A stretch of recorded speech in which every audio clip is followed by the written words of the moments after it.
আজকে মাননীয় প্রধান উপদেষ্টা দুইটি গুরুত্বপূর্ণ ঘোষণা দিয়েছেন। একটি জুলাই ঘোষণাপত্র, আর একটি জাতির উদ্দেশ্যে ভাষণের মধ্য দিয়ে তিনি নির্বাচনের ঘোষণা দিয়েছেন।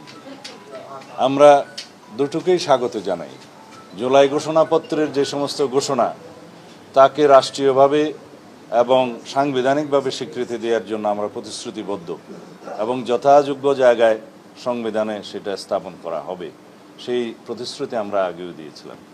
এবং জুলাইয়ের যোদ্ধাদের, জুলাইয়ের শহীদদের, ছাত্র গণ অভ্যুত্থানের যারা শহীদ হয়েছেন তাদেরকে জাতীয় বীরের মর্যাদা দেওয়াটা সমুচিত হয়েছে, সেটা আমাদের প্রাণের দাবি।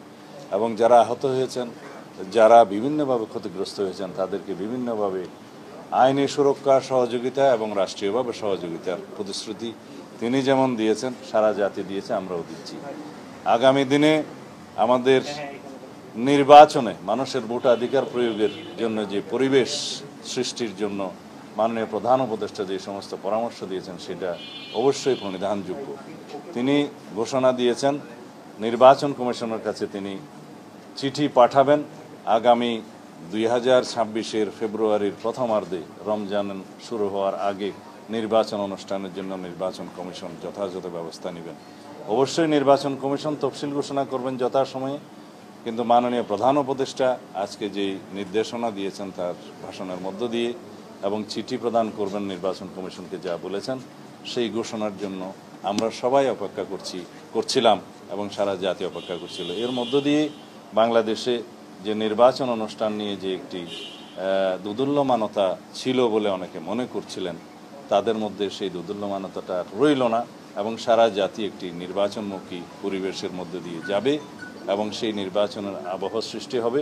আগামী দিনের নির্বাচন ইনশাআল্লাহ সুষ্ঠু, নিরপেক্ষ, অবাধ এবং বিশ্বের মধ্যে সবচেয়ে প্রশংসিত একটি নির্বাচন অনুষ্ঠান হবে বলে আমরা আশা করি এবং সেই লক্ষ্যে সমগ্র জাতিকে এবং সমস্ত জনগণকে প্রস্তুতি নেওয়ার জন্য আমরা আমাদের পক্ষ থেকে আহ্বান জানাচ্ছি। 1 বছর আগে এই দিনেই আমরা ফ্যাসিস্ট মুক্ত হয়েছিলাম।